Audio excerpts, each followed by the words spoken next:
From the far reaches of the Milky Way galaxy, it's Retro Nerd Girl with a film review for you. Today I'll be reviewing the movie Clone Hunter, released in 2012. Starring Ben Thomas, Angela Funk, and David Ian Lee. Directed by Andrew Bellware. My rating is a 6.8. The synopsis is, a clone hunter is commissioned by an extremely rich planet owner who has lost track of his clone. My enjoyment. I really enjoyed this film a lot. Of course, I just love a good planet-hopping sci-fi movie, and I totally didn't mind that it wasn't a perfect execution. It's a low-budget sci-fi flick, so that's what you expect. If you're a stickler for perfect special effects, you've got to stay as far away from this as you can because it's going to disappoint you. And I don't expect a lot of people to like this kind of film because it's also taking a lot of risks visually. But for me, I liked it mostly for the guts of the story, the idea, and the ending. Somehow this combination worked for me. At an hour and 25 minutes, it's okay, but it runs a little slow at times, especially the first 2/3 of the film. The story's pretty good. In 2525 AD, Simon Gulliver is the owner of planet Terra 6 and has illegally raised a sentient clone, Gulliver 9, to take his own brain and implant it inside of the clone so he can live forever. Gulliver 9 has gone rogue though, taking over the planet, and a clone hunter by the name of Kane and his partner with a robotic arm, Rachel, are sent to Terra 6 to hunt him down for Simon Gulliver. The dialogue isn't terrible. Sometimes it's really good, and sometimes it's really cheesy. But I get the fact that the cheese was supposed to lighten the mood of the film. It worked most of the time. I actually liked the story and the surprises in the film. Lots of plot twists and lots of payoffs for things they set up.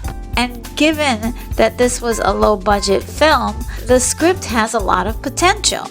The story has one big flaw though, and that is because the entire plot was unnecessary. And I'll tell you why when we get to the challenge portion of the review. Now, there is a Star Wars reference in the film when a patron at the bar kills someone and says sorry for the mess. And I thought that was a very clear Star Wars reference to Han Solo's cantina scene in Star Wars A New Hope. And there's also a fire starter reference to pyrokinesis in the film. The film also pays homage to Blade Runner with its city views and ongoing advertisement for Plasticoat. I thought that was a very nice touch. The challenge. There's so many challenges, but the one challenge that is obvious in the beginning is Simon Gulliver. He is a light-hearted character with a bit of whimsy to his dark intentions. He is unethical and very greedy. The second is his clone, Gulliver 9. He is the younger, splitting image of Simon Gulliver. He raises the stakes though by putting the entire planet under siege. No one can leave, and that creates a lot of tension because Terra 6 is such a very hostile environment. It has radioactive winds and constant acid rain. He makes everyone on the planet his slave, and he has the power to kill people that defy him without even being present. The most formidable challenge here is Raglan. Raglan is working as Simon Gulliver's security officer, and the whole time he plays it very cool and laid back, not even assisting the capture of Gulliver 9. Well, you would think he would want to help because the planet is going to be destroyed if they don't get to Gulliver 9 in time. Raglan is not worried because he's actually the secret manipulator behind Gulliver 9, with desires to rule Terra 6 himself. He was one of Simon Gulliver's clones that managed to escape, and in the process developed a pyrokinesis ability. In fact, so did Gulliver 9. Raglan uses a kind of metal, or specifically a ring, in order to burn his victims from the inside out. It's pretty scary, but it gives us one of the most incredible visuals of the entire movie. You know, I absolutely love this villain. He plays a jerk from the beginning to the very end. But here's the thing.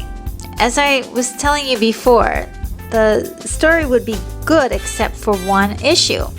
All of this, the whole plot, could have been avoided if he had just killed Simon Gulliver as soon as he gained his trust as a henchman.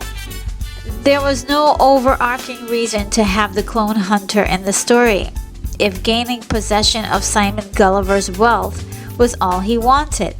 So the motive in this movie just doesn't work for me. Empathy. You know, the good guys aren't exactly super likable. They're cool characters, and I feel as if I'm not really worried or really concerned about them. They're not in any real danger. David Anderson Kane is the hero and used to work with Raglan at some point. But now there's bad blood. There's no reason given. Kane is similar to a 1940s noir private eye with the same attitude and swag. He's not really likable, but you don't exactly hate him either. You do have a sense that he has a moral code. His partner, Rachel DeWinter, is his sidekick, and the film seems to focus more on her than even Kane. She has a pretty awful looking robotic hand. It looks terrible. But I don't know if that was done on purpose to show how she was in a rush to get another hand, or I'm not sure why her robotic hand looks so awful, but it does look pretty I don't know, 1960s sci-fi looking. She actually had her hand eaten off by some Martian spider wolves. That robotic hand actually gives her a big physical advantage to get herself out of trouble when she needs it. The beginning of the film really captures the distrust and irritations between the two hunters. Toward the end, Kane begins to get more protective of her to the point of even locking her up in the ship so she's not in danger. There's no romantic relationship there, strictly business and a growing fondness for each other. If you're looking for the one character with the biggest arc, it would be Althea, who starts out in the film as a happy slave and then learns to fight back against her oppressors.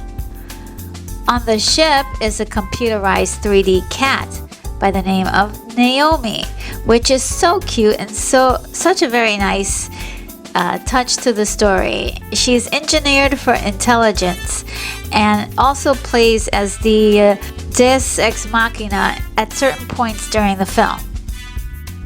Technically, the film is from Pandora Machine Films. This is actually the first time I've ever seen one of their films. I had the hardest time trying to figure out whether this film was released in 2009 or 2012. It was done in 2009 from what I could figure out, but it looks like it got distributed in 2012. And some places even say that it was released in 2015. There just isn't a whole lot of information available on this movie online. I can't tell how much this movie cost. I mean, of course, it looks low budget. There's a few moments that are really awesome and beautiful. There's a lot of missing elements, but another year in post-production might have been able to fix. The film lacked a lot of atmospheric sounds and Foley, which flattened a lot of the scenes. And the music was kind of weird. There were some moments where it felt cinematic, but I would say 90% of the time the music wasn't cinematic at all, and it really made a big difference. The lighting in the film was actually very creative. I loved those kind of bright backlights that were kind of harsh and created a lot of halos around people and stuff. But I think what really hurt the visual look of using such lighting is the color grade and aspect ratio issues. And I can see that they were trying to impart a specific style to the look of the film, but it didn't quite work for me. It was interesting, and I applaud them for trying and being bold enough to try something different. Unfortunately, some of the image looked way too stretched out and too blown out. Very hard to see or make out what the action was that was happening. Then again, the film had some very interesting angles. There's a lot of exploration on that front as well. Lots of Dutch angles, and I know a lot of people, don't like Dutch angles, but I like the Dutch angles. I think they were cool. I also believe that with the R rating, many people who saw the film expected there to be way more violence and nudity. But the truth is there's really like 2 instances of nudity, actually 3. This movie could actually be available to a wider audience if it wasn't for like all in total maybe 7 seconds of nudity in the entire film. There were moments when the camera lingered too long on a performance, and the action scenes were a little confusing to follow, especially the chase scene in the middle of the film. I couldn't really tell what was happening during that sequence at all. Some people have been saying around the internet, all of the guns that you see in the film are all toy guns. And I think that this is a pretty standard thing for a micro-budget production. The best of the technical aspects of this film were definitely the practical sets, and the interior of the spaceship was especially amazing looking. There was a lot of real work that was put into them, and you can see pictures online of them making this stuff. Any pictures or any moments where they're inside the ship, it looks great because it's a really great environment. The film does have a slight Blade Runner design to Terra 6, which I absolutely enjoyed. I would have actually liked it if it were miniatures and not CGI, but I know that there was a lot of work put into designing and building the CGI backgrounds, and that I could really appreciate. And then there were quite a few amazing visuals that were unique and pretty awesome, especially the scene in which Raglan assassinates Simon Gulliver. That scene is straight out of a comic book, I'm pretty certain. It's one of the best images of this movie. The performances, part of the problem with having a low budget film. Sometimes you're not going to get your best actors to act in the film, but whoever's available. So there were just like maybe a few people that weren't very good. But I think a great way to get around that is just to edit the crap out of the scene. Many of the performances were kind of questionable, even with the people who could act, because the camera stayed on the actors for too long. The casting of Simon Gulliver in Gulliver 9 was pretty great. They actually seem as if they belong in the same genetic pool, and they even act alike. They have the same gestures and everything, so I wouldn't be surprised if they were actually related. But at the same time, if they're not, what great casting, and kudos to both of them for such a great job. David Ian Lee, he really kills it as Raglan. I really like that actor. He won me over with that performance. I really liked what he did with that role. And Angela Funk really stands out to me in this film.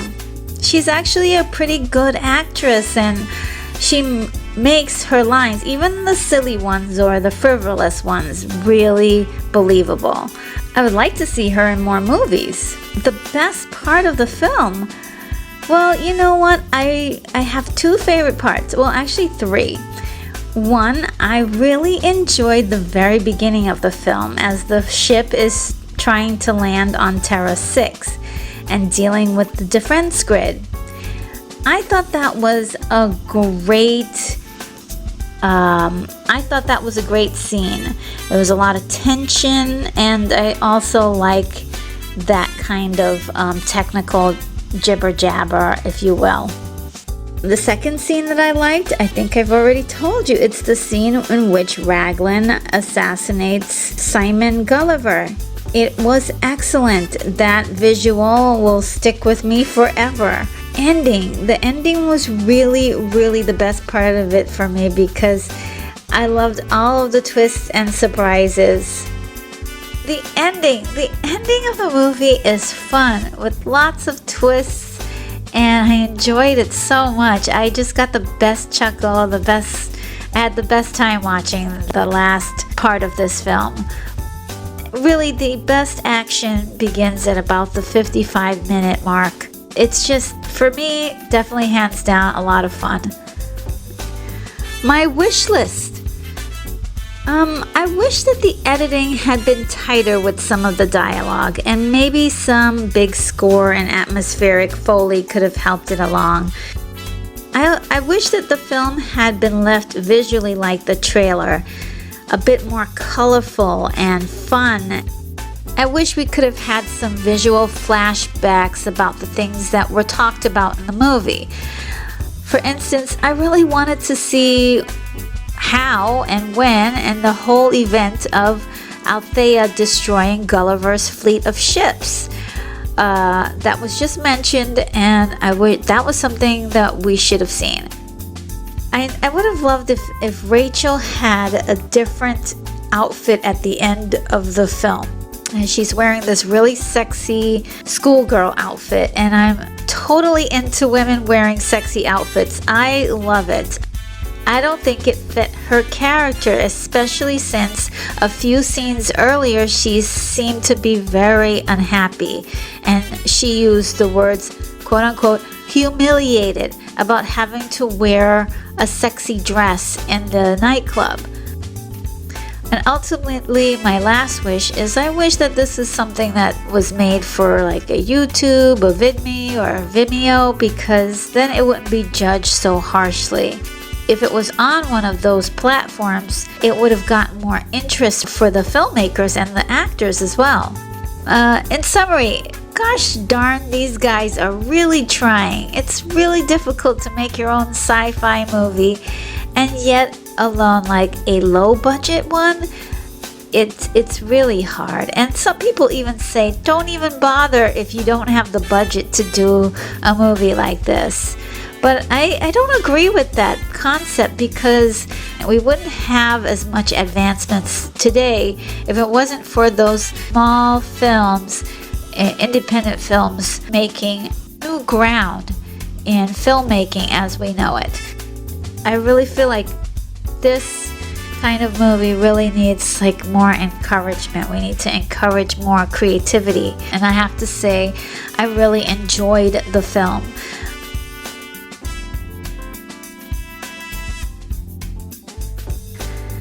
Well, that sums up my review. I hoped you liked it, and this is Retro Nerd Girl signing off. Take care, movie lovers. I'm off to my next review.